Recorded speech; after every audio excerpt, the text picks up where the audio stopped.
คิดเรื่องคักๆเรื่องผู้ใดเข้าใจว่าเจ้าของเองเป็นทั้งหลายคนทั้งหลายส่วนมากเข้าใจว่าเจ้าของเป็นเจ้าของสิ่งนั้นสิ่งนี้เป็นเจ้าของกิจการการงานเป็นเจ้าของรถเป็นเจ้าของหน้าเป็นเจ้าของสวนเป็นเจ้าของสัตว์เลี้ยงช้างม้าวัวควายหมาไก่เป็ดปลาทุกอย่างเลยคิดเบิ่งดีๆเด้อเฮาเป็นเจ้าของมันหรือเฮาเป็นทาสเข้าใจป่ะเฮาเป็นเจ้าของมันหรือเฮาเป็นทาสแค่รอเวลาลงอาญาคือการรับโทษจริงๆแล้วก็ความจริงมันอยู่แต่มันเด้ทุกสิ่งทุกอย่างเนาะที่ดินมันก็อยู่เฉพาะที่ดินต้นไม้ก็อยู่เฉพาะต้นไม้ช้างม้าวัวควายหมูเห็ดเป็ดไก่อยู่เฉพาะมันเบิดแต่ว่าตัวเฮาเองไปทำความสำคัญมั่นหมายเข้าใจว่าเฮาเป็นเจ้าของมันแต่จริงๆคือทาสรับใช้มันเด้อทาสหรือนักโทษ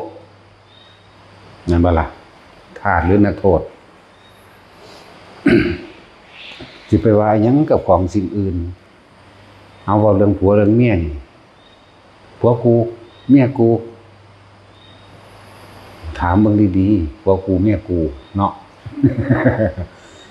เบิ่งดีๆเฮาไปเป็นเจ้าของมันด้วยน่ะมันก็ได้เหมือนกันแต่สู้ว่าผู้เมียเขาบ่พอใจผัวเขาหนีไปเอาผู้ใหม่ถ้าว่ามันเป็นเจ้าของเป็นเจ้าของมันนั่นน่ะมันต้องอยู่ในโอวาทแม่เนาะต้องอยู่ในความคำบอกของเฮาหรือเฮาต้องบังคับมันได้ไหม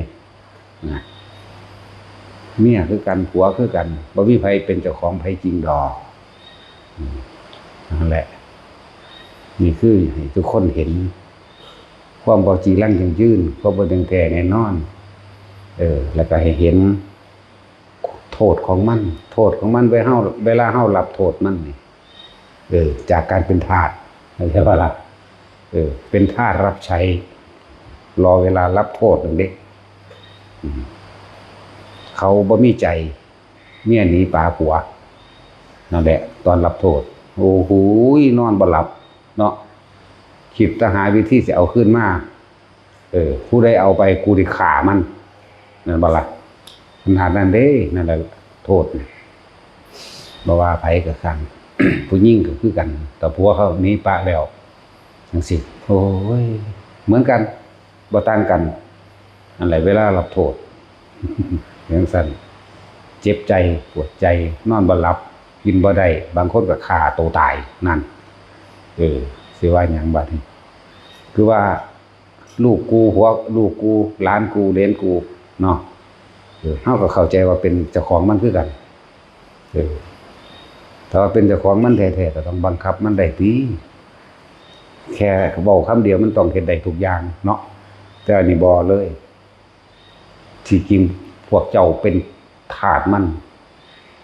เดี๋ยวมันก็หาโทษมาให้พวกเจ้าเองเนาะ แม่นว่าล่ะเดี๋ยวมันก็อยากได้นั่นอยากได้นี่นั่นแหละพวกเจ้าเป็นโทษละบาดนี้ต้องแลนหาเงินยืมเงินบางพวกก็ไปปล้นไปจี้เป็นลักเอาเด้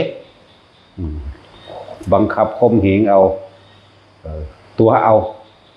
โยนความผิดให้ผู้นั้นผู้นี้เพื่อสิให้ได้มาสนองตัณหาของผู้ว่าเป็นลูกเป็นหลานสัตว์เลี้ยงบัดนี้พวกเจ้าว่าเป็นเจ้าของมันไปเกี่ยวหญ้ามาให้มันเป็นเจ้าของอยู่บ่ล่ะไปเกี่ยวหญ้าไปหาห้ำไปหาเกลือแหล่ ไปหาแหล่ต่างๆมาเลี้ยงมาบำรุงมันว่าได้เป็นเจ้าของมันแล้ววันเป็นทาสมันก็คักแล้วช่วงที่เฮาได้รับโทษคือช่วงที่เฮาเมื่อยล้าอ่อนแป้งแล้วก็คิดหวังกำไรจากมันนั่นแหละกำลังรับโทษทั้งใจเด้นะขาดทุนจังซั่นขาดทุนสิถ้าว่าได้กำไรมาก็ว่าเจ้าของดีบ่แม่นแต่ว่าได้กำไรจังซั่นจังซี่ยิ่งเพิ่มความเป็นทาสหนักเข้าเล่นจังซั่นแล้วหมาก็เหมือนกัน หาแต่แนวนั้นหาแต่แนวนี้มันกินนั่นแหละธาตุนั่นแหละความเข้าใจผิดคิดว่าสิ่งนั้นเป็นของเราหมายถึงมันเป็นว่าไม่ได้เป็นเด้น่ะมันเป็นเนตังมะมะเนโสหมัสสมิบ่แม่นของเฮาจักอันจักอย่างเด่นไว้แม่นว่าซะบ่แม่นจักเม็ดมีแต่ธาตุนี่แหละแปลว่าความบ่รู้ที่พวกเฮาพากันเวียนว่ายแต่เกิดพอพวกเฮาเข้าใจคิดว่าในโลกนี้ทุกสิ่งทุกอย่างที่เฮามีอยู่เป็นอยู่เฮาเป็นเจ้าของมันจริงเฮาบ่ได้เป็นที่บอกให้เป็นธาตุในความเขาไปยึดเอาถือเอาบัดนี้ในความว่าว่างบ่เป็นเพราะบ่เห็นโทษเนาะก็เลยเวียนว่ายตายเกิดกับสิ่งทั้งหลายจึงเรียกว่าเป็นธาตุเป็นธาตุ ธาตุแห่งราคะความยินดีพอใจในรูปร่างลักษณะท่าทางถ้าเป็นผัวเป็นเมียกันบุคคลนั่นแหละรูปร่างลักษณะท่าทางนี่กูมากกูพอใจนี่ก็เลยยินดีเป็นธาตุแบบเต็มใจแบบบ่รู้โตพร้อมทั้งผัวทั้งเมียนั่นแหละนั่นจังว่าบัดนี้บริวารของธาตุทั้งหลายลูกหลานสัตว์เลี้ยงบ้านเงินทองยศคำสรรเสริญนี่เฮาเป็นธาตุสิ่งทั้งหลายเหล่านี้เนาะนั่นซั่นล่ะไปทั้งใดก็ให้ทุกคนยอมรับว่าจังซั่นสิยอมรับตัวเองว่าพ่อให้ยอมรับเมียยอมรับลูกยอมรับตระกูลให้เขายอมรับว่าเจ้าของมีบ้านดีมีอาชีพดีมีการงานดีแล้วเขายอมรับว่าเจ้าของเป็นคนดีนั่นซั่นล่ะลองคิดเบิ่งดีๆเด้อ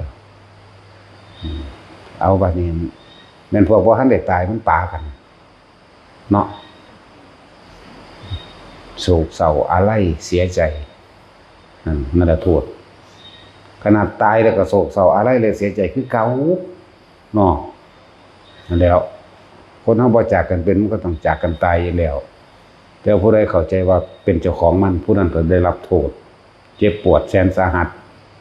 กว่าสิลืมได้บ่ลืมเลยพุ่นล่ะไปบ่แม่นกว่าสิลืมได้ดอกนั่นแหละที่ไปว่ายังเรื่องของภายนอกจากกายเฮาแท้ๆเฮายังเข้าใจว่ามันเป็นของเฮาเนาะ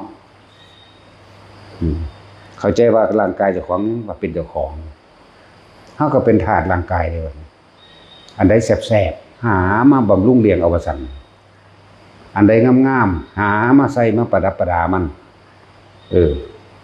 ทรงผมก็ตัดทรงนั้นทรงนี้เนาะ มือว่างามหูบ่งามก็หาแนวมาใส่ปากบ่แดงก็หาแนวมาถูมาท่าแม่นบ่ล่ะจังซั่นแล้วเป็นธาตุมันเด่น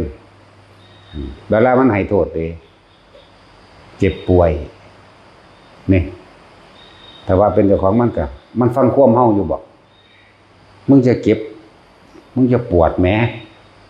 มึงจะหิวแหมมึงจะร้อนแหม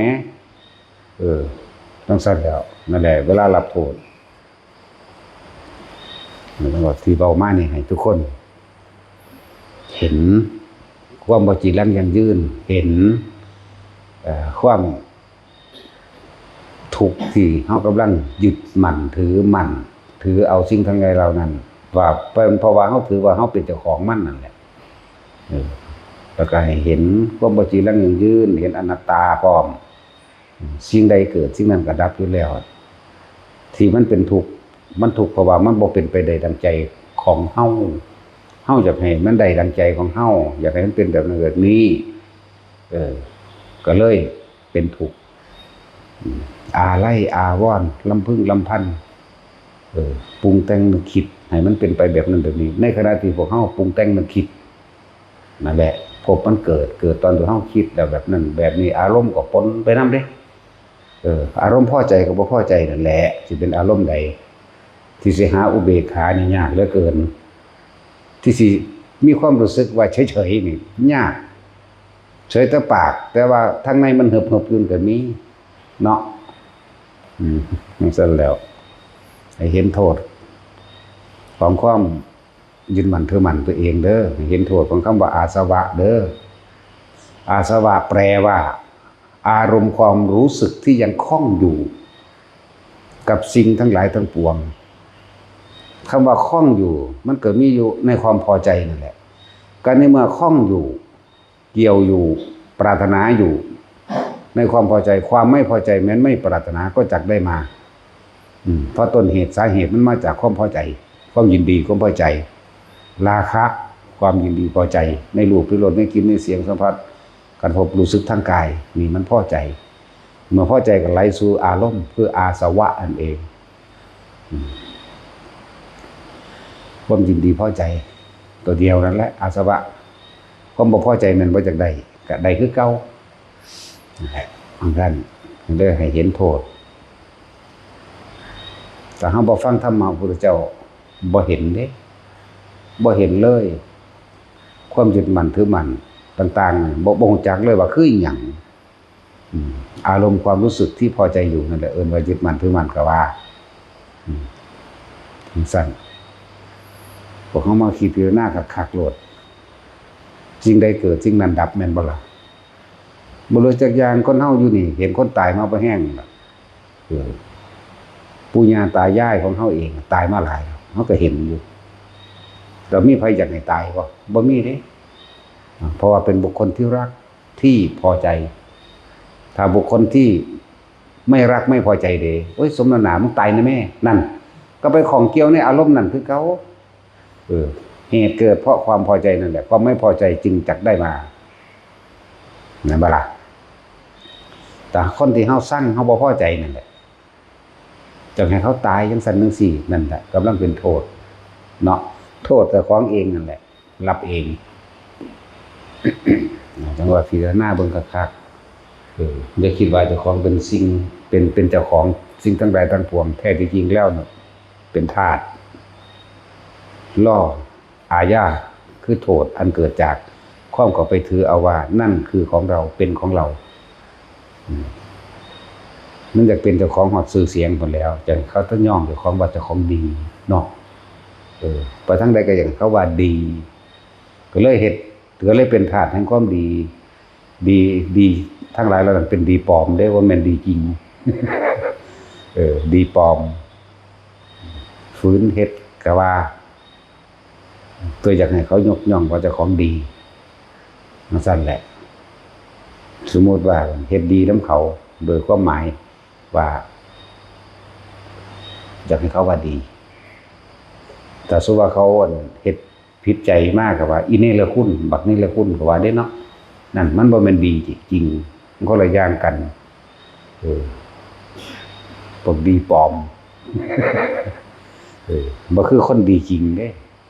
คนดีจริงเขาบ่ได้ทำเพื่อสิได้หวังเอาความดีเด้แต่ว่าเป็นปกติของเขาที่เขาเฮ็ดเด้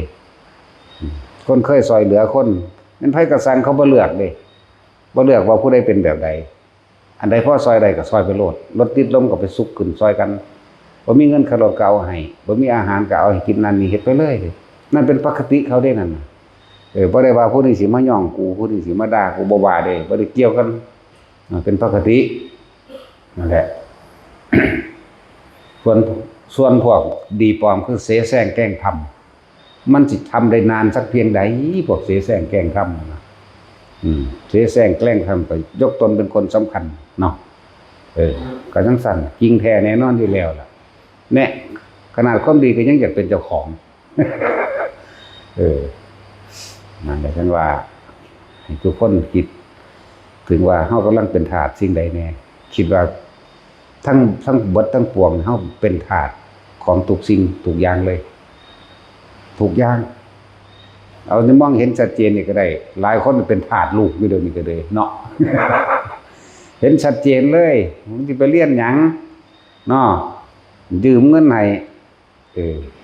ผู้มีอยู่แล้วก็เอาให้นั่นแหละผู้บ่มีก็ไปหายืมเอาที่ดินที่ดอนที่สวนที่บ้านที่เฮือนหรือเอารถเอาหยังที่มีอยู่แล้วไปจำนองนั่นแหละทาสอยากว่าล่ะ อันนี้แค่บริวารมันนึงเลยนี่จากบ่เพิ่นเอิ้นว่าถ้าว่าเรื่องม่านเพิ่นเอิ้นว่าเสนาม่านบริวารแห่งหมู่ม่านทั้งหลายหรือเสนาม่านทั้งหลายนี่อันก็เกิดจากตัวใดขึ้นก้อนหมู่เอาราคะความยินดีพอใจในรูปในรสในกลิ่นในเสียงสัมผัสทางกายไหลเข้าสู่อารมณ์คืออาสวะ มีความยินดีพอใจหรือคล้องอยู่กับความพอใจอารมณ์นั่นแหละเขาเป็นธาตุตัวนี้ นั่นแหละฮะที่บ้านนี้ผู้บ่าวหรือผู้สาวตะกี้บ่รู้จักกันเนาะบัดนี้รู้จักกันแล้วมีความพอใจโอ้กูมักแบบนี้ก็เข้าไปจีบเขาล่ะแม่นบ่ล่ะจีบเขาแล้วได้กันแล้วบัดนี้ก็ต่อมาก็มีลูกนั่นบริวารออกมาแล้วเสนามานออกมาแล้วบัดนี้ เสนามานเป็นลูกบัดนี้อารมณ์ของลูกความอยากได้ของลูกบ่เงินเป็นธรรมดาเด้เป็นพวงเป็นพุ่มเป็นพวงไว้เด้ลูกอยากได้หยังหาให้อันนั้นขาดอันนี้บ่มีหยังสั่นสิหลายอย่างแม้กระทั่งอารมณ์ของลูกเด็กน้อยไปเล่นกันเด็กน้อยตีกันผู้ใหญ่ก็ตีเด็กน้อยนี่ขนาดนั้นเด้เนาะผู้เป็นพ่อเป็นแม่ก็ตามภาษาเด็กน้อยมันก็มีดีกันบ้างผิดกันบ้างเหตุการณ์ป๊อกๆแป๊กๆแบบธรรมดารุ่นๆความเข้าใจมึงตีลูกกูเห็นบ่นั่นแหละผิดเถียงกันถึงพ่อแม่ฆ่ากันเลยก็มีฆ่าเด็กน้อยก็มีนั่นแหละบริวาร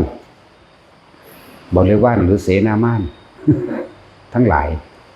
ม่านไปว่าผู้ฆ่าความดีม่านนะผู้ฆ่าความสงบผู้ก่อกวนผู้ทำร้ายผู้ฆ่าผู้ล้างความสงบความดีนั่นแหละบุญนั่นแหละแต่เฮาเห็นโทษสิ่งทั้งหลายแล้วนี่หันมาดีๆเด้อเพราะเฮายังมีโอกาสอยู่มันละบ่ไหลเลยทีเดียวแล้วก็การละจังซี่ก็บ่แม่นว่าเฮาสิเอาความคิดบังคับความคิดให้มันละเด้ทีแรกเฮาได้ยินได้ฟังแล้วเฮาจึงเห็นโทษ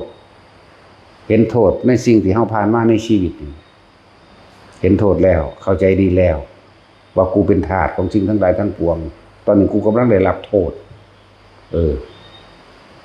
เหตุจังใดเฮาสิพ้นออกจากทาสและโทษอันนี้วิธีฝึกคนก็บอกไว้แล้วพยายามอยู่กับตัวเองให้มากอย่าอยู่กับบุคคลผู้อื่นผัวนี่กับผู้อื่นเมียนี่กับผู้อื่นลูกนี่กับผู้อื่นหลานเหลนหล่อนและสิ่งสัตว์เลี้ยงทั้งหลายกับผู้อื่นและวัตถุสิ่งของอื่นๆที่เข้าใจว่าตัวเองเป็นเจ้าของมันกลับมาอยู่ในกายเฮาเองกลับมาอยู่ในลมหายใจกลับมาอยู่ในความรู้สึกโตเอาความรู้สึกไว้หน้าผากนี่แหละเน้นย้ำจ่อไว้นี่โดดแต่ว่าโตนี่มันหลายอย่างแม้กระทั่งเข้าใจว่าลุกเคลื่อนไหวไปซ้ายไปขวาไปนั่งไปนอนยังเข้าใจว่าแต่ว่านั้นบ่ทันได้เป็นอารมณ์เป็นหนึ่งเอานี่เลยหน้าผากเลยเอาตัวเดียวเลยจุดเดียวโลด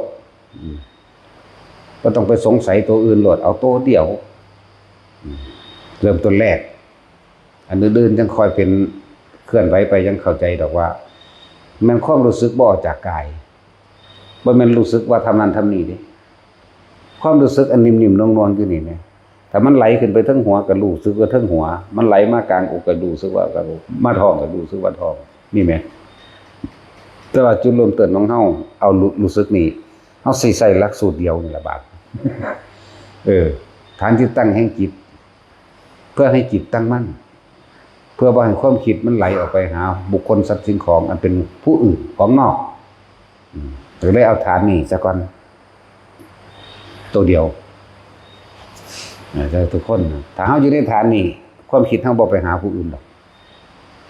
สุขกับทุกข์เลยเกิดบ่ได้เลยเกิดกลายเป็นอุเบกขานั่นเองเฮาบ่ชินในการคิดเหมือนเดิมเห็นบ่มันก็บ่ไปปรุงไปแต่งไปนึกก็เกิดอารมณ์ความรู้สึกอันเป็นภพ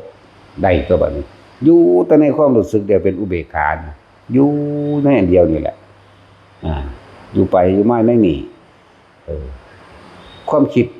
ปกติที่มันเคยชินคิดเรื่องนั้นเรื่องนี้บัดนี้มันสิกลับกลายมาเป็นการเคยชินอยู่นี่เองชินกับฌานกันเดียวกันนั่นแหละอยู่ในจุดเดียวชินอยู่ในจุดเดียวฌานมันก็แปลว่าเพ่งเนาะเพ่งในความรู้สึกเดียวเอาความรู้สึกเดียวนั่นแหละเห็นอยู่จังซั่นการละเฮาบ่ได้ละดอกเพียงแต่เฮาบ่นำมันมาคิดซื่อๆมันก็ละของมันเองเข้าใจบ่ล่ะต้องตัดอย่างนั้นต้องตัดอย่างนี้บ่ต้องตัดอยู่นี่โลด มันตัดเอาเองมันละเอาเองนั่นเป็นคำบอกแนวทางคำเบาสุดละตัดสักยะทิฏฐิเท่านั้นเท่านี้วิธีกิจฉาศิรพัตถุปรามาสปฏิฆากรรมราคะเนี่ยมันอยู่นี่โหลดมันละเอาเองครับนั่นแหละนั่นเป็นจักสูตรที่เพิ่นมองให้เห็นโทษซื่อๆเด้ความถือว่ารูปร่างกายเป็นของตนได้สักยะทิฏฐิเห็นบ่ล่ะแล้วก็ความลังเลสงสัยต่างๆเรื่องของบุญและบาปเรื่องของกรรมต่างๆเรื่องว่าวิธีกิจฉาสงสัยไปเบิดทุกเรื่องสงสัยเรื่องบาปสงสัยเรื่องบุญเสือพระตุปารามาสก็คือว่าศีลไม่บริสุทธิ์เห็นบ่ล่ะเนี่ยอันนี้เป็นคำแล้วเพิ่นก็บอกโทษของการถือรูปร่างกายว่าเป็นของเจ้าของก็เป็นทุกข์เป็นโทษเป็นธาตุเห็นบ่นี่ของมันเปลี่ยนไว้แต่เกิดพอเข้าใจว่านี่เป็นของตนแน่นี่เป็นวิธีบอกซื่อวิธีที่ฉาความลังเลสงสัยต่างๆสงสัยเรื่องบาปสงสัยเรื่องบุญบาปบุญมีจริงหรือบ่มีจริงแบบนั้นแบบนี้หลายอย่างแน่แล้วก็เป็นโทษความลังเลสงสัยทั้งหลายเป็นโทษเพราะความสงสัยคือการคิดหาเหตุหาผลมาสรุปลงใดนี่เป็นโทษเฮาบ่ฮู้จักโทษในขณะที่เฮาคิดแต่ก็เกิดอารมณ์พอใจมั่งไม่พอใจมั่งผิดมั่งถูกมั่งตัดสินนั่นนี่ถูกมั่งหลายอย่างนั่นบ่ล่ะแล้วก็โทษของการเป็นผู้ไม่มีศีลเรียกว่าศีลตุปรามาสถ้าฆ่าคนฆ่าสัตว์ต่างๆรังแกเบียดเบียนหรือบ่ว่าทุกอย่างนั่นแหละเฮ็ดให้อายุสั้นทันตายนี่โทษของมันเพราะเฮาเป็นทาสเข้าใจบ่ล่ะนี่มันแตกออกจากกายก่อนเด้อฟังดีๆเด้อเริ่มต้นมันสักยะทิฏฐิคือถือว่ารูปร่างกายเป็นของเจ้าของนี่ถือว่าขันธ์ห้าเป็นของเจ้าของรูปเวทนาสัญญาสังขารวิญญาณเป็นของเจ้าของอยากบ่ล่ะเนี่ยสักยะทิฏฐิแปลว่าจังซี่เลยมีความสงสัยมากเลยทำผิดศีลก็มีเห็นบ่เมื่อทำผิดแล้วก็หรือสิ่งใดบ่ได้ดังใจเกิดการปฏิฆะอาฆาตกันเป็นตัวที่4ไปล่ะกิเลสเพราะหยังเพราะเรียกว่ากามราคะนี่ความยินดีพอใจในรูปรสกลิ่นเสียงในบุคคลสัตว์สิ่งของนี่กามราคะเห็นบ่จังซั่นตัวจากจังมารูปราคะนี่พอใจไปในรูปแล้วนั่นอรูปราคะพอใจในสิ่งที่ไม่ใช่รูปแม้คืออารมณ์นั่นเองจักบ่ล่ะมันบ่ได้มีรูปดอกแต่ว่าเวลาเฮาคิดถึงผู้สาวผู้บ่าวเลยเฮามีอารมณ์บ่มีตัวมันคิดเนาะนั่นจังซั่นตัวแล้วรูปอรูปก็ปาไปรูปราคะอรูปราคะมานะเกิดความถือความเห็นของเจ้าของเป็นใหญ่ได้มานะมานะทิฏฐิถือความคิดเห็นของเป็นใหญ่เดินถือใจเจ้าของว่าเป็นใหญ่นั่นแล้วก็จังมามีอุทธัจจะกุกุจจะอยู่เมื่อถือใจเป็นไงยังมีความฟุ้งซ่านรำคาญหงุดหงิดอยู่นะอวิชชาคุมตัวสุดท้ายนี่เพิ่นให้มองเห็นโทษตัวนี้เด้เพิ่นนึกว่าให้ละเนาะให้ละสักยะทิฏฐิวิจิกิจฉาศีลตุปรามาสปฏิฆากรรมราคะรูปราคะอรูปราคะมานะทิฏฐิอุทธัจจะและอวิชชาเพิ่นว่าให้ละนี่เป็นวิธีสอนเป็นวิธีแนะให้เห็นโทษแต่ว่าละจริงๆไม่ใช่คิดเนาะถ้าคิดก็คือยังไม่ใช่ละง่วงวะมันจะง่วงอยู่แบบว่าบ่มีสมองเพียงแต่ว่าเราไม่นำสิ่งทั้งหลายทั้งปวงที่ว่ามานี่เข้ามาคิดนั่นแหละคือการละเพราะว่าการได้ยินได้ฟังมันเกิดปัญญารู้แจ้งเห็นจริงตามความเป็นจริงโดยความเห็นสรุปลงแล้วทุกอย่างทั้งปวงเป็นอนิจจังเป็นอนัตตาล้วนแล้วแต่เป็นของบ่จีรังยั่งยืนนั่นแหละเฮาสรุปลงแล้วว่าทุกอย่างเกิดกับดับเท่านั้นมีความเกิดขึ้นเป็นธรรมดามีความแตกดับเป็นธรรมดาเฮาสรุปลงคักแล้วแต่ว่าเฮ็ดจังได๋เฮาสิหยุดคิดนึกปรุงแต่งในสิ่งทั้งหลายทั้งปวงเหล่านี้ได้เนาะนั่นแล้วเฮ็ดจังได๋เฮาสิหยุดคิดว่าร่างกายเป็นของกูได้เนี่ยเฮ็ดจังได๋เฮาสิหยุดในการสงสัยลังเลสงสัยวิธีคิดช้าได้เฮ็ดจังได๋ศีลสิบริสุทธิ์นั่นนี่นะว่านี่ศีลวัตถุปรามาสเพิ่นแปลไว้ว่ารูปคำศีลฉาบฉวยศีลก็ศีลบ่บริสุทธิ์คักๆนั่นแหละยังมีความคิดอยากทำลายผู้อื่นอยู่นั่นแหละอยากได้ดีมีเป็นเบิดนั่นแหละนั่นแหละเฮ็ดจังได๋เฮาสิละปฏิฆะอาฆาตบาดหมางกับผู้นั้นผู้นี้ได้เฮ็ดจังได๋เฮาสิละความพอใจในรูปรสกลิ่นเสียงนั้นได้กามราคะเฮ็ดจังได๋เฮา สิละพวกรูปต่างๆอรูปต่างๆรูปราคะความยินดีพอใจในรูปนั่นแหละในรูปบุคคลสัตว์สิ่งของอรูปราคะความยินดีพอใจในอารมณ์รสชาติจักว่านั่นแล้วเห็นใดเขาจะละความเห็นผิดใดถือมานะทิฏฐินั่นแหละเห็นใดเขาสิละอุทจักความฟุ้งซ่านรำคาญใดเห็นใดเขาสิละอวิชชาใดนี่ความหมายเพิ่นว่าให้ละหลักสูตรที่จริงบานี้ถ้าเฮาเข้าใจคำว่าถ้าเฮาอยู่กับตัวเองการไม่นำสิ่งทั้งหลายทั้งปวงเหล่านี้เข้ามาคิดนี่นั่นคือการละเข้าใจว่านี่เป็นภาษาบอกภาษาพูดภาษาเขียนการไม่นำเรื่องตนเองขึ้นมาก่อนหมู่เลยพอทุกอย่างสิแตกออกจากคำว่าตนเองก่อนสักกายทิฏฐิก่อนแตกออกจากตรงนี้ก่อนเรียกว่านี่เฮ็ดจังใดเฮาสิละมันได้ก็เลยว่าบ่ต้องไปคิดถึงมันตัวมันก็ละของมันเองนั่นแหละ มันก็เลยหาวิธีพวกเฮาอยู่เฉพาะจุดใดจุดหนึ่งเพื่อจะเห็นสิ่งทั้งใดทั้งปวงมีความเกิดเป็นธรรมดาเคลื่อนไหวเปลี่ยนแปลงและแตกดับสูญสลายเป็นธรรมดาบัดนี้เฮาเข้าใจดีแล้วนี่เมื่อเข้าใจดีแล้วเฮ็ดจังได๋เฮาสิบ่คิดมากเพิ่นก็เลยหาวิธีว่าให้เพ่งอยู่หรือทำให้จิตตั้งมั่นเป็นสมาธิเนี่ยนั่นแหละวิธีฝึกวิธีของเพิ่นเลยเอาลมหายใจละง่ายที่สุดถ้าเฮาอยู่กับลมหายใจเฮาเคยคิดอยู่กับลมเข้าลมออกนึงมั้ยเห็นบ่ล่ะบ่แม่นว่าไปคิดสิละสิตัดสิขาดหยังได้อยู่กับลมเข้าลมออกมันก็แน่นิ่งเป็นสมาธิเนี่ยเริ่มว่าจิตตั้งมั่นบัดนี้บ่มั่นใจก็เลยว่าเฮ็ดฐานที่ตั้งแห่งจิตตั้งหม้องใดก็เลยบอกเพ่งอยู่ในความรู้สึกอันเดียวนี่ก็คือเอาอุณาโลมนี่แหละตรงกลางระหว่างคิ้วระหว่างหน้าผากมันคิ้วกับหน้าผากก็ต่อกันนั่นแหละก็เลยว่าให้อยู่หม้องเดียวนี่แหละถ้าเวลาใดเฮาอยู่ในลมหายใจของเฮาได้สำหรับแยกแยะบัดนี้สำหรับคนที่อยู่ในลมหายใจกับลมหายใจกับอาการปิติอันเกิดขึ้นตรงกลางระหว่างคิ้วได้นี่เรียกว่าปฐมฌานซ้ำนี่ก็มันก็ละมาเบิดแล้วล่ะเข้าใจบ่นี่บ่ว่าสักกายทิฏฐิบ่ว่าหยังก็แล้วแต่เพราะว่าความคิดของเฮาบ่ไปสร้างภพสร้างชาติบ่ไปสร้างอารมณ์บ่ไปก่อเหตุหยุดเหตุใดแล้วเข้ามาลมกับอุณาโลมนี่ต่อมาสมมุติบ่สมมุติล่ะคนที่เข้าใจดีแล้วว่านี่วิตกคิดถึงนึกถึงลมเข้าและลมออกวิจารณ์ประคองไว้บ่ไปคิดถึงสับตัวอื่นบ่ซ้อใส่บ่สงสัยตัวอื่นอีกปีติเกิดนี่เกิดขึ้นตรงกลางระหว่างนี่ใดนี่เรียกว่าปฐมฌานต่อมาทุติยฌานเป็นจังไดขั้นที่2ความรู้สึกที่เฮาเริ่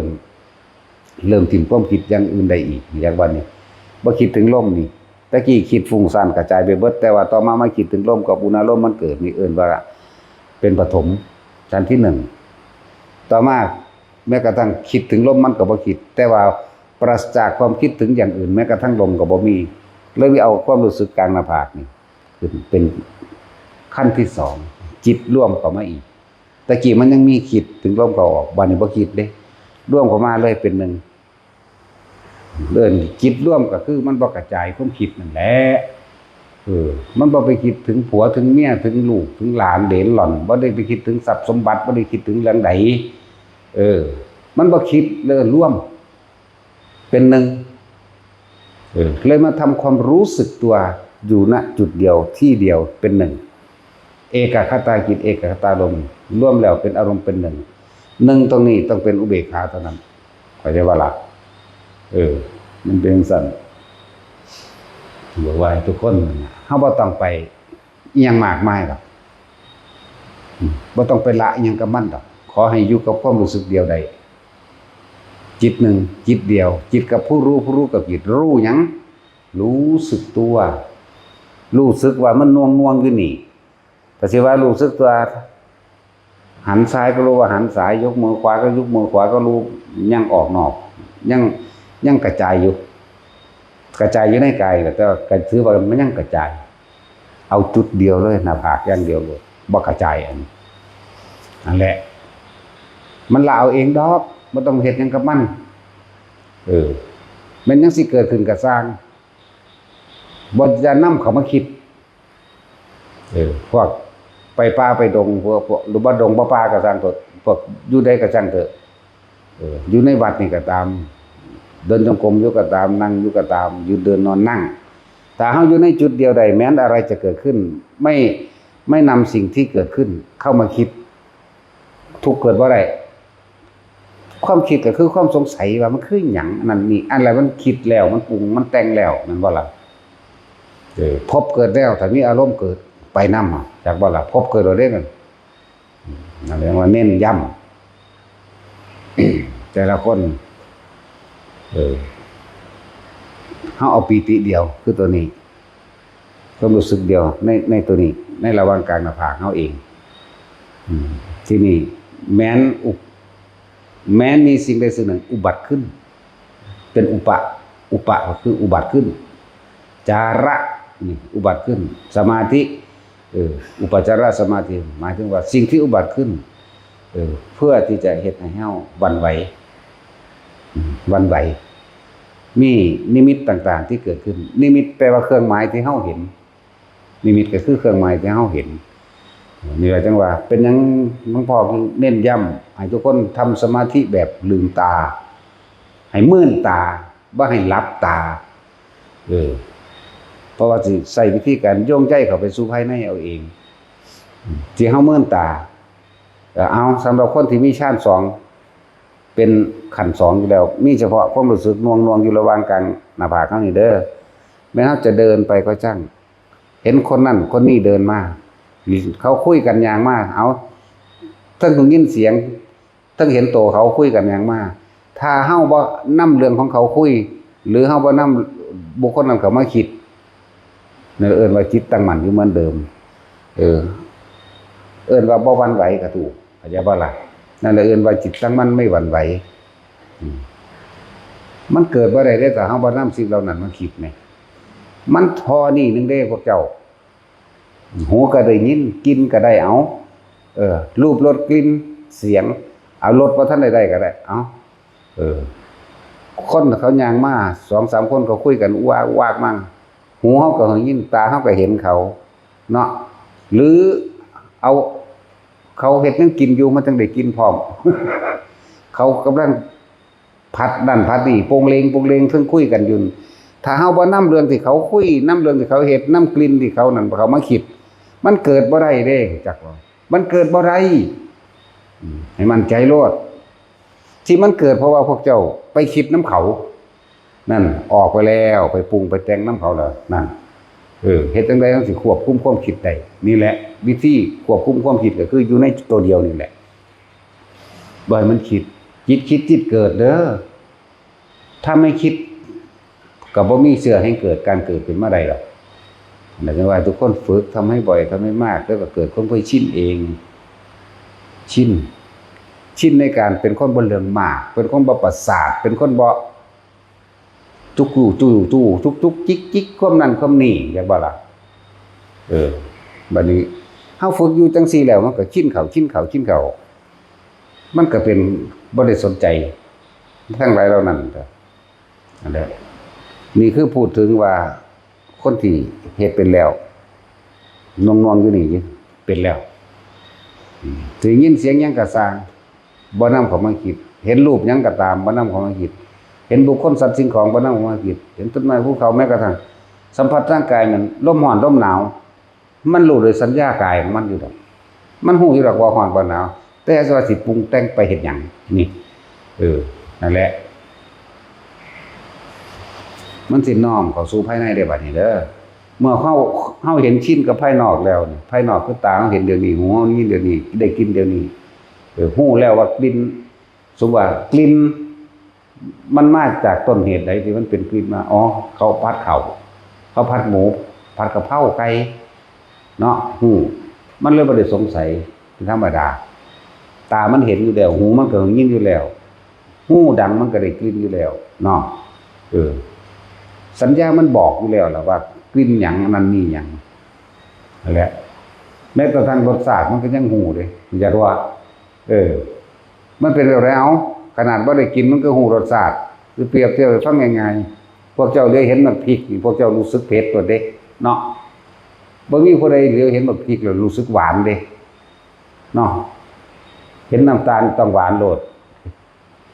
เห็นน้ำผึ้งก็ต้องหวานโลดแล้วก็หวานต่างกันได้ระหว่างน้ำตาลกับน้ำผึ้งแน่สัญญามันบอกอยู่เนี่ยก็สิปรุงแต่งมันอยากไปอย่างนั้นเนาะ ต่อมาโดยภายในบัดนี้มันรับตาก็ช่างมื่นตาอยู่ก็ตามเข้าไปนิมิตภายในเครื่องหมายที่จะปรากฏขึ้นภายในหมายถึงว่าปัญหาต้นเหตุอันเป็นวัตถุบ่ได้ตัวอย่างง่ายๆคือแสงสว่างน้อยใหญ่ก็ช่างมันเนี่ยถ้าเราเห็นซื่อๆมันว่าเพิ่นมาซื่อถ้าเราบ่นำไปคิดความสงสัยหรือจิตมันสิไปหาภพหาชาติทั้งใดมาเกิดได้ก็แม่นบ่ล่ะแสงสีเขียวแสงสีเหลืองแสงสีแดงแสงสีหยังก็แล้วแต่แม้กระทั่งแสงสีดำก็ยังมีรู้จักบ่มีดำนิ่มยุบยับยุบยับเรียกว่าดำเรียกว่าอะไรทั้งสั้นถ้าเฮาบ่คิดนี่เลยจึงบอกว่าเฮาเห็นภายนอกเฮาได้ยินภายนอกได้กลิ่นภายนอกภายในก็บ่ต่างกันดอกแต่ว่าเฮาอยู่ในความรู้สึกเหมือนเดิมหมายถึงว่านี่อยู่ในความรู้สึกอันเดียวนี่เหมือนเดิมบ่ว่านอกบ่ว่าในอย่านำนิมิตต่างๆนิมิตรูปนิมิตกลิ่นนิมิตเสียงแต่อย่านำเข้ามาคิดจบอยู่แค่นี้นึงเด้เพราะฉะนั้นสิพากันไปละไปตัดอย่างมันยากนั่นเป็นภาษาสอนภาษาพูดภาษาเขียนเพื่อให้เกิดความเข้าใจเป็นการสื่อสารละจริงๆคือไม่คิดถ้ายังคิดอยู่ไม่ใช่ละจากว่าละแต่ให้ทุกคนเอาตัวนี้มาเป็นเครื่องประกันตนเองความรู้สึกตัวจุดเดียว วันนี้มีเสียงกรีดร้องวีดวาดเลยมีเด้โหยหวนเสียงเจ็บปวดก็มีเสียงไห้ครวญครางก็มีเสียงหัวเราะคิกๆแคกๆมีเบิดเด้ถ้าเฮาบ่คิดซะอย่างมันสิเกิดจังขึ้นกับเฮาได้เด้อเข้าใจบ่ล่ะแต่คิดมันก็ย้านทั้งตัวนั่นจังซั่นเนาะมี2อย่างแต่ว่าย้านอย่างเดียวก็ได้เฮาเอาตัวเองเป็นประกันอันตัวนึงเสียงประหลาดนี่ย่างหาเบิ่งรถให้เฮาก็ดีเฮ็ดให้เฮากล้าไปหาเบิ่งกูต้องพิสูจน์ได้มันเป็นเสียงหยังโลดนกบางตัวก็คือคนไห้นี่เด้แอ้ๆคือคนไห้นกก็ดีจังซั่นแล้วเฮาไปพิสูจน์อารมณ์เกิดบ่เกิดเด้ไปซื่อๆเด้บ่ได้คิดว่ามันสิหยังทั้งสิ้นสัญญามันบอกก็พาไปตามที่มันเสียงมันมาเห็นแล้วก็แล้วเด้เห็นแล้วก็รู้ซื่อๆนี่นั่นแหละนิมิตรูปบุคคลสัตว์สิ่งของเทวดาอินทร์พรหมเปรตพญานาคครุฑกินนรกกินนรีกิเลนสารพัดแต่มันสิเกิดขึ้นมาเฮาก็บ่คิดจบล่ะบ่มีหยังนิมิตเสียงก็เหมือนกันเสียงหัวเราะคิกๆแก๊กๆเสียงแปลกประหลาดเสียงเฮาก็บ่รู้ภาษามีเฮาบ่ได้ไปว่ามันบอกเพิ่นหยังบ่กูคือบ่เข้าใจก็บ่ว่าเด้รูปภาพก็ไม่เที่ยงเกิดขึ้นแล้วก็ดับไปเสียงก็ไม่เที่ยงเกิดแล้วก็ดับไปไม่ใช่พูดแต่เรื่องเก่าจากว่าล่ะเสียงสวดมนต์ดังมาทั้งฟ้าหูว่ามันม่วนมันไพเราะเพราะพริ้งกินใจขนาดใดก็รู้แต่บ่ได้คิดจะไปอยากมาหยังบ่คิดซะอย่างนี่นะรูปรสกลิ่นเสียงจังซั่นแหละมันกลิ่นเน่าเหม็นสัญญามันบอกความจำในความรู้สึกของมันบอกอยู่ดอกเหม็นอันนี้คือเหม็นซากศพเหม็นสาบสางเหม็นสาบสางสาบสัตว์กับเหม็นซากศพคนละอย่างเด้ คนละแบบกันอยู่เด้มันหูจักอยู่เด้แต่เฮาบ่คิดมันจบอยู่หม่องการบ่คิดนี่เด้แต่เอาความรู้สึกมาเป็นตัวอยู่นั่นน่ะวิธีฝึกเฮาก็เลยฝึกไปอยู่ไปเลิ่นว่านิมิตภายนอกกับนิมิตภายในไม่ต่างกันถ้าเราไม่นำเข้ามาคิดถ้าคิดแล้วก็ไม่ต่างกันเหมือนกันเป็นเหตุเป็นปัจจัยให้เกิดอารมณ์ความรู้สึกพอใจมั่งไม่พอใจมั่งเป็นภพเป็นชาติจากว่าล่ะภพก่อนทั้งชาติเด้จากว่าตายแล้วได้ต้องไปเกิดอันใหม่นั่นชาติแปลว่าเกิดจากว่าภพคือความรู้สึกความรู้สึกนี่บรรยายออกมาทางใดทิฏฐุปาทานเอาความเห็นตัวเองมาเป็นใหญ่เนี่ยเสียงเขาตัวปาทานจากการได้ยินได้ฟังได้รู้ได้เห็นนั่นกามปาทานนี่พอใจในรูปในรสในเสียงและไม่พอใจก็เพราะเกิดจากความพอใจความไม่พอใจก็เกิดจากความพอใจนี่แหละจากว่าล่ะอัตตาวัตถุปาทานความรู้สึกนี่นั่นแล้วนี่แต่ภพจากว่าล่ะอารมณ์ความรู้สึกเกิดขึ้นแล้วภพเกิดแล้วเด้แต่ตายปุ๊บชาติไปเกิดเลยจากวันตายปุ๊บนั่นมันไปเกิดเลยเด้พวกเจ้าเอ๋ยมันไปเกิดหัวก้อนตายหุ่นจากบ่ภพมันเกิดหัวก้อนตายหุ่นเด้อมันสร้างไว้ก้อนตายเหลือแต่ว่าถ้าตายปุ๊บมันจะไปเลยตั้งเป็นชาติชรามรณะโสกปริเทวทุกขะอุปายาตต่างๆย่อมอาศัยซึ่งกันและกันด้วยเหตุเช่นนี้มีแบบปฏิจจสมุปบาทอันหนึ่งเลยย่อๆเฮามาย่อเอาตัวเฮ็ดจังได๋เฮาสิบ่เกิดอารมณ์เลยเด้นี่สิฝึกให้ทุกคนเข้าใจอยู่นี่เฮ็ดจังได๋สิบ่เกิดอารมณ์เพราะว่าอารมณ์มันคือภพถ้าหยุดภพได้เฮ็ดจังได๋มันสิบ่เกิดอารมณ์คือหยุดคิดนั่นเองทั้งเบิดนี่คือถ้าสิเว้าไปตามภาษาสื่อสารให้เข้าใจวิธีที่เฮาฝึกนี่เป็นการละโอรัมภาคิยสัญโยชน์5เลยทีเดียวบอกอีกแบบนึงเพิ่นว่าอนาคามีเลยทีเดียวเด้พวกเฮาเฮ็ดอยู่อนาคามีเลยอยู่หม้องนี้อนาคามีเลยโลดจิตบ่มีราคะมันสิไปไสล่ะแม่นว่าซั่นไม่มีราคะบ่มีความยินดีบ่มีความพอใจในรูปรสกลิ่นเสียงแล้วนั่นน่ะถ้ามันละรูปแล้วอารูปมันก็อารูปมันก็ละของมันเองตัวจักบ่ล่ะรูปาราคะถูกละแล้วนี่เพราะว่าเฮาบ่นำเขามาคิดมันอยู่นี่แล้วนี่ก็อรูปาราคะก็ถูกละไปด้วยอารมณ์ความรู้สึกเขาไม่เกิดเพราะทุกอย่างคนเฮาอาศัยรูปหรือสักกายทิฏฐิก็ว่าอาศัยรูปนั่นแหละรูปบุคคลสัตว์สิ่งของมันเป็นเครื่องต้นนำคิดเห็นบ่คือเฮาเข้าใจว่างัวกูนี่เนาะงัวกูนั่นน้องแม่งัวกูดอกถาดงัวคักๆนั่นแหละเห็นบ่แต่ละมื้อแต่ละเว้นเลี้ยวเบิ่งแล้วก็นึกคิดปรุงแต่งถ้ามันตอนนี้ราคาเป็นจังซั่นราคาจังซี่เนาะถ้ามันอ้วนขึ้นเท่านั้นเท่านี้ซื้อมาเท่านี้เท่านั้นไล่ไปเด้จังซั่นแหละธาตุมันก็คักว่าแต่ตายตอนที่เฮาคิดถึงงัวอยู่นั่นจังมันสิเป็นงัวหรือสิไปเป็นเปรตหรือสิเป็นหยังกันแน่เด้อนั่นเด้อยู่ที่อารมณ์คิดสุดท้ายเด้อารมณ์คิดสุดท้ายความคิดก็เกิดอารมณ์นั่นแหละสุดท้ายมันจะไปแบบไหนง่วงก็อ้วนเนาะแต่ว่าราคาตนคือถือศูนย์ขึ้นเสือกหัวใจว่ายตายซ้ำไปนรกเนาะสั้นแล้วบัดนี้ง่วงนี่ก็อ้วนหาครูมันมากันนะหลงในง่วงเด้เนาะจังซั่นจังซี่ในเดรัจฉานแล้วก็เราเป็นแบบนั้นดีบ่ดีจักสิพลาดตรงใดสุว่าไปหาซื้อมักดอกงัวตัวนี้แต่ว่าสร้างมันแพงเด็ดตรงใดสิได้เนาะจังซั่นแล้วอยากได้อันละเปรตแต่ว่าพวกพ่อก็เป็นจังว่าพวกเฮาสิละแบบใดก็ละแบบอยู่ในความรู้สึกเดียวเนี่ยพ่อแค่นี้บ่ต้องไปเฮ็ดอย่างอื่นอีกดอกบ่ต้องไปตัดมันดอกอันนั้นมันเป็นภาษาการสื่อสารให้เกิดความเข้าใจ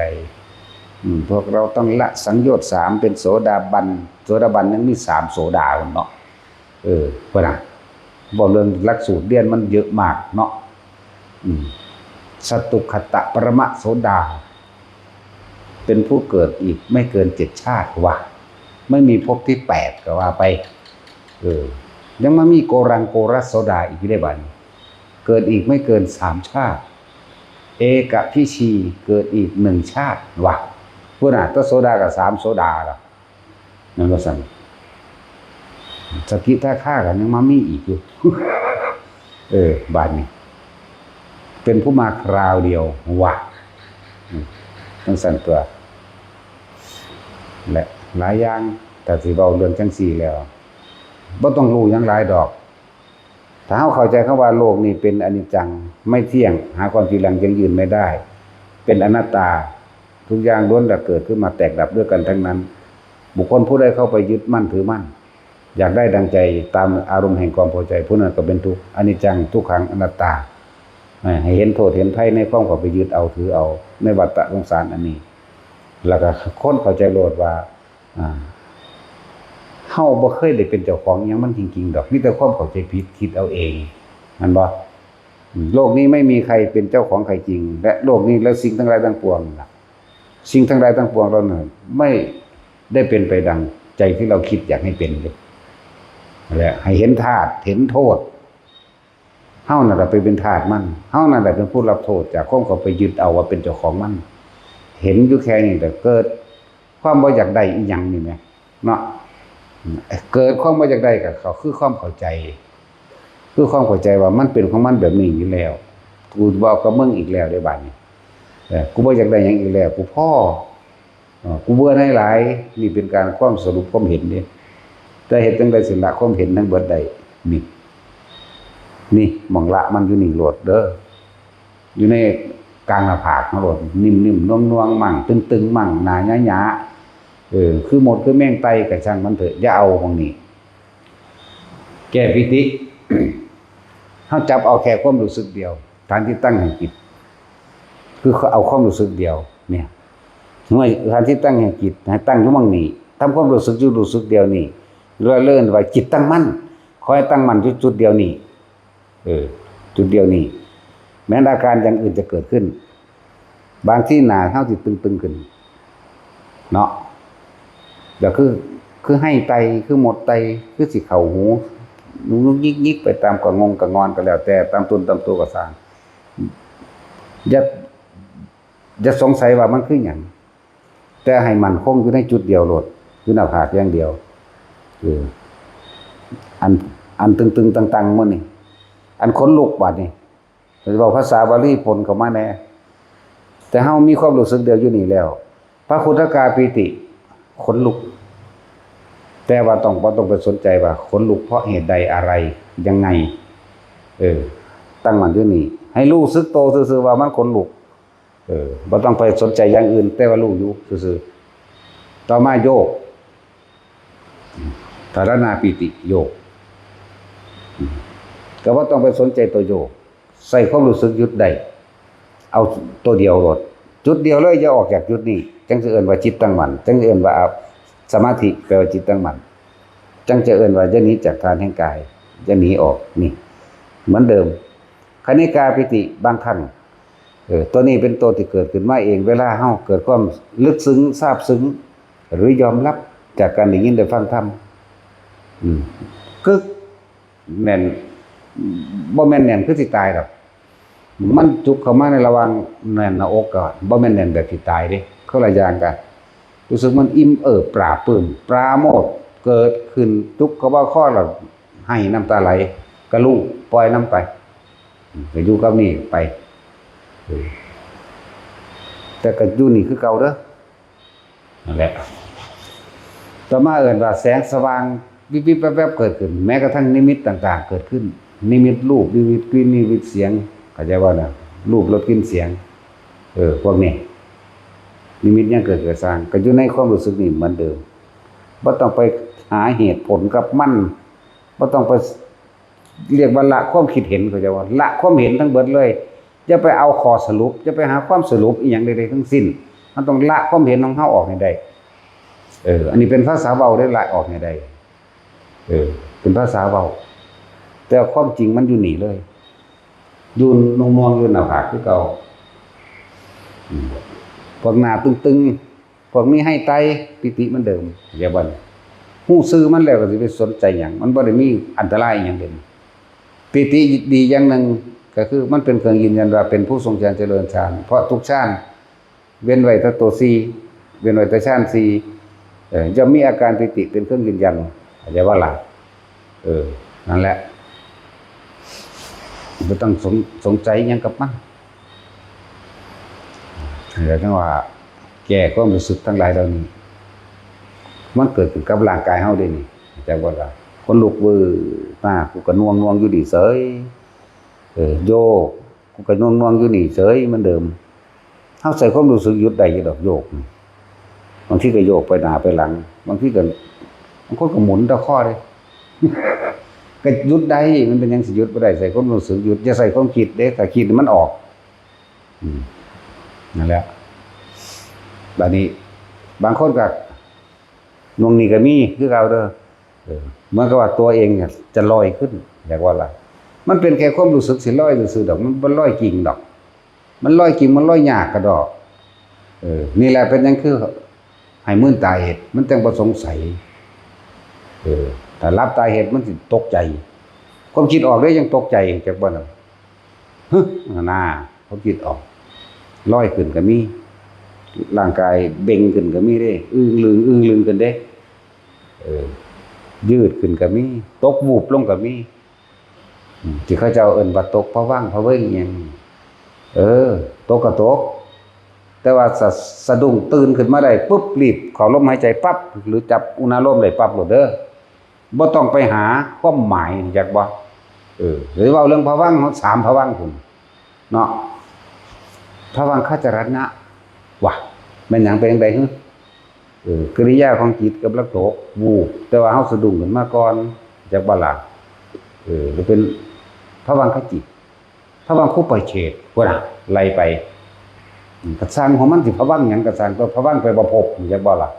ภวะก็คือภพนั่นแหละจิตลงตกเข้าไปสู่ภพเดิมๆแต่ว่าจังสิเลือกไปภพใดเด้อระหว่างนรกระหว่างเปรตระหว่างมนุษย์หรือระหว่างหยังก็ว่าไปเกิดคือเก่าแต่ว่าภวะล่ะภวังค์หยังก็ภวังค์เดินหน้าเกิดแต่ว่ากระสร้างมันทิ่มซะแนวนี้สมมุติว่าคนเป็นจังซั่นเด้อเป็นคือหัวใจหลุดออกนี่เด้เข้าใจว่าล่ะคือเป็นคือจังหัวใจเฮานี่วูบลงไปเลยวูบอย่างเร็วเด้นี่ตกวูบลงไปถ้าสะดุ้งตึ๊บขึ้นมาอย่าหาเหตุผลใดๆทั้งสิ้นรีบกลับเข้ามาลมหายใจแล้วก็เข้ามาจับจุดอุณหภูมิเลยตัดความคิดออกอย่าเป็นคนคิดมากเข้าใจว่าล่ะแล้วลอยก็เหมือนกันเพราะว่าตอนบางทีมันลอยไปนั่นแหละแต่ว่ามื่นตาเฮ็ดโลดถ้ารับตามันสิมื่นตาเบิ่งนี่ความคิดออกล่ะ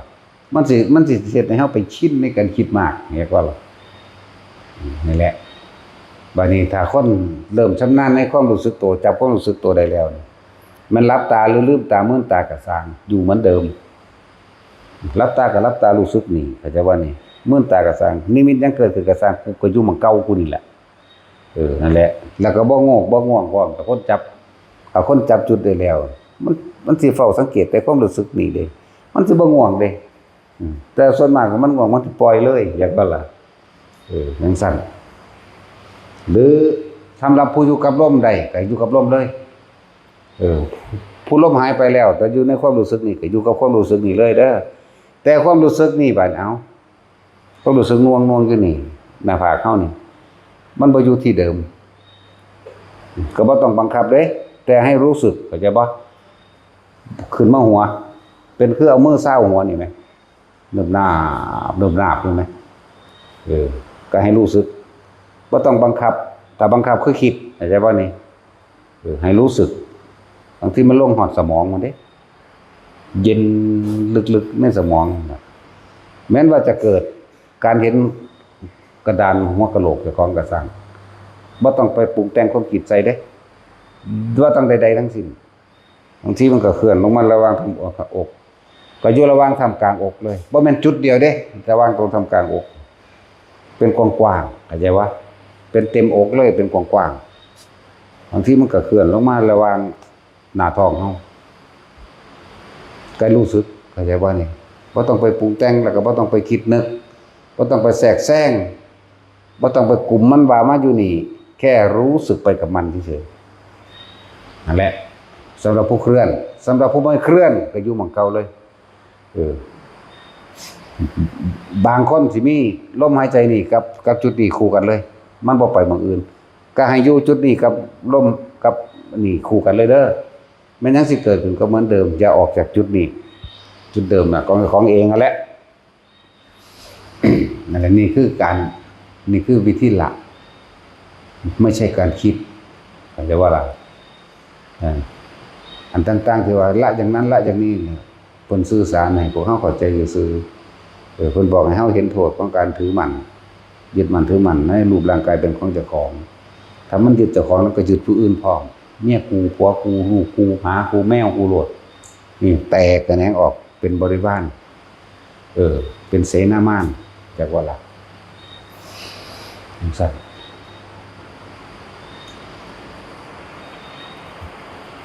บัดพวกอยู่ป่าเข้าใจว่าผีหลอกเนาะผีบ่ได้หลอกที่หลอกบ่แม่นผีเรียกว่า ผีบ่ได้หลอกที่หลอกบ่แม่นผีความคิดเท่าเองหลอกเจ้าของเองทั้งเบิดเลยมีต่างๆถ้าทุกคนเหมือนเดิมเข้าใจว่าอยู่ตรงนี้ได้แล้วรู้สึกได้แล้วแม้นมันสิมานั่งกวมเฮาอยู่กับสร้างแต่เฮาบ่คิดกล้าก็ไม่มีกลัวก็ไม่มีก็เหลือแต่อุเบกขาถึงตัวแม่นบ่ล่ะ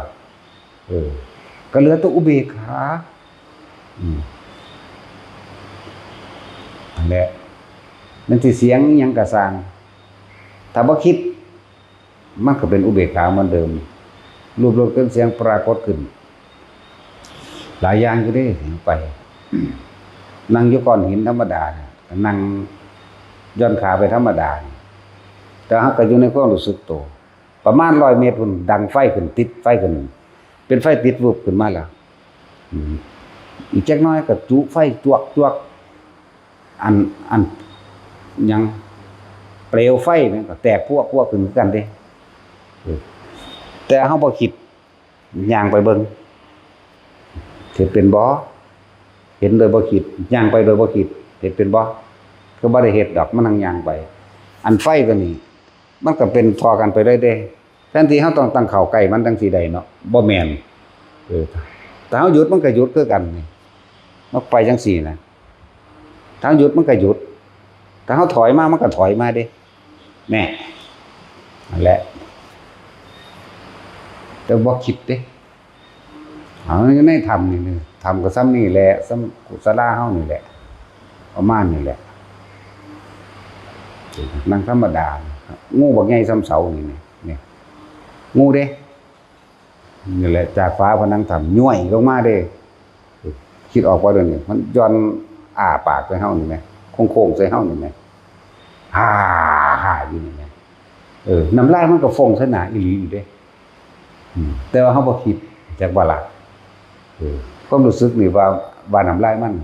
อันนี้เอามาเว้าทีหลังซื่อๆได้จังบอกว่าฮู้โซอยู่ว่ามันมีน้ำลายฟงใส่งูก็คืองูเหลือมนี่ดอกมันนาคเมฆแมงกันดอกเดี๋ยวจังว่ามันสิทันยัดนาคนี่ต้มกินเบิดนี่แหละนาคสิงคักๆเนาะตัดสินเฮาด้วยส่วนตัดสินต้มกินเท่านั้นเด้แหละมันว่ามันเป็นแค่ครั้งนึง2 ครั้งเด้สิเป็นนับบ่ได้บางทีเฮานั่งอยู่ในบริเวณพระลานหินกว้างๆพระลานหินกว้างแต่ว่ามันก็มีนั่นขึ้นเสียงสวยลงมาเสียงงูเลื่อยคักๆนั่นแหละแต่ว่าเสียงใหญ่เสียงดังสาดมากๆแม่เลี้ยวเบิ่งอยู่ได้หังบ่คิดก็บ่เห็นหยังมีแต่เสียงเนี่ยนั่นนี่ก็เป็นจักบ่ล่ะเพราะว่าเฮาชินอยู่กับตัวนี้แล้วสัญญามันเดี๋ยวเบิ่งเป็นธรรมดานั่นแหละจักว่าล่ะสัญญากายมันก็เป็นธรรมดาก็เดี๋ยวเบิ่งธรรมดาหูก็ยินธรรมดา แต่ใจบ่คิดบ่นึกแล้วนี่แหละว่าเกิดหยังขึ้นก็สร้างสิบอกทุกคนถ้าทุกคนอยู่กับลมได้ก็อยู่กับลมเลยอย่าออกจากลมคืออย่าคิดออกแต่คนอยู่ที่กลางหน้าผากได้ก็อยู่เลยคนอยู่หัวได้ก็อยู่เลยคนอยู่อกได้ก็อยู่เลยคนอยู่ท้องได้ก็อยู่เลยอะไรจังว่านั่นแหละคือการละแล้วผู้ใดอยู่จังซี่ได้ตายจังซี่ได้ละสังโยชน์5เลยห่วยของมันแค่นั้นเด้บางคนได้อรหันต์ตอนใจขาดพอดีแน่ว้ายถ้ามันละสังโยชน์5ได้แล้วอนาคามีแหละแต่ทำไมสิเป็นใดตัวปานนั้นหรือแม่มันบ่มาเกิดหรอแม่เนาะจะไปหาเอาอีหยังอีกนี่เป็นคำบอกให้เกิดความมั่นใจเสื้อมั่นในแนวทางซื่อเด้นี่อันตัวเองฝึกแล้วก็สนตัวเองฝึกเป็นแล้วก็สังเกตตัวเองตัวบัดนี้แต่กูอยู่นี่กูก็บ่ได้ว่าสิทุกข์สิสุขกับไผได้ล่ะแน่แม่นบ่ล่ะถ้ากูคิดออกจากบางนี้ออกจากความรู้สึกตรงหน้าผากแล้วโอ้ยห่วงคนนั้นห่วงคนนี้สั่งคนนั้นสั่งคนนี้มีรถล่ะเฮือนก็บ่ได้แล้วเนาะหนี้ก็มีหนี้ก็มีรถเด้ศัตรูก็มีคนหักก็มีหนี้ก็มีโรคภัยไข้เจ็บก็มีเนาะมีไปเบิดเด้เจ็บแข้งปวดขาก็เก็บเด้แต่ว่าล่ะถ้าคิดออกแล้วถ้าบ่คิดออกมันบ่มีหยังเด้พวกเจ้ามันเป็นอุเบกขาแล้วเงินก็ถ้าคิดออกเงินก็มีบ่มีเงินก็มีสั่นจ้ะถึงบอกว่าฝึกไปเถอะแต่ละคนเอารับรองอีกอย่างนึงก็คือว่ามันพวกเจ้าสิบ่บรรลุหยังก็สร้างดอก